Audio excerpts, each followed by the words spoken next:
Okay, now we come to the last part of the physical side of the build log, and that is setting up the microcontroller and getting everything wired into it so we can actually use the keyboard. So you'll see here I've already pre-soldered some wires in there. And yes, I am going to be using these the regular pins that come with the microcontroller, and as well as using the dupont cables just kind of plug in there. But because this version of the case uses an adapter, such as this one right here, and it covers up some of the holes for the microcontroller, I had to go ahead and actually, just put some regular solid core wire there to get those taken care of. And this is going to be the one that I'm going to be using for the left-hand side, since it's already ready to go, and I happen to already have the reset switch soldered in there. Is that focusing on that? Hard to tell. But as you can see, it's blocking access to some of the some of the holes we need there. Let's slide that on there. And I cannot solder this in yet because the way this goes into the case is I have to feed the wires through this hole. And these just are not, the holes just aren't quite wide enough for these pins to fit through. Not a big problem. So I'm going to have to slide this in, and I'm going to get that taken care of right now. Oh, this is good content. Then we'll zoom out a little bit and get to have the fun of soldering those pins inside the case, which I'm fairly confident I can do.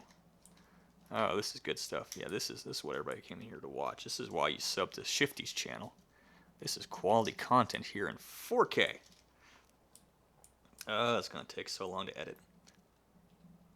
Alright, well, you made it this far. But then it kind of slides in there. I actually kind of like this because it allows me to get away with using the connector on the microcontroller. If I can get an angle here on it. You going to focus? You going to focus, Sony? I'm going to tap you.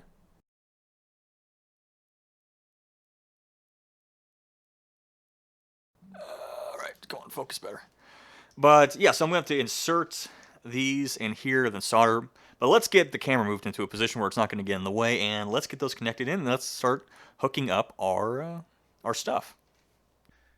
Now, unfortunately, I accidentally deleted the video of me explaining and wiring up the TRRS jack. So I have this insert shot here just so we can kind of explain it really quickly. Now, what I did was I wired on the first pin, the VCC. On the second pin, I wired the ground. And the third pin, I wired the third pin on the pinout of the Pro Micro. Now, with this kind of build, and I'm sure it's this way with everything, but I'm very much a hand wiring noob, it doesn't really matter how you wire your TRRS jack as long as you do both sides the same.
Okay, so that pretty much has us finished with the left-handed side's physical build. I'm going to go back in here and hot glue some stuff in, like TRRS jack, the reset button, as well as these switches as well.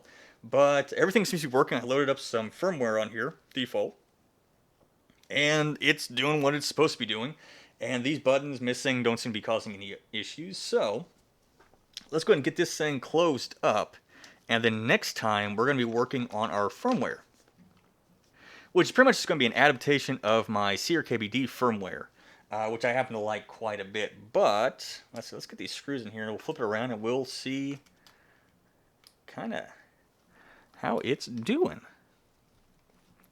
But no, I'm excited. I got everything I plugged it in. I got something loaded on, or actually, some of the pre-work was I loaded up the default firmware onto the microcontrollers. You always want to make sure you test those, make sure those guys work. Not going to tighten these screws down too much because, again, I do still have some work to do in here as well. But also, I don't want to make sure I don't damage the plastic down here.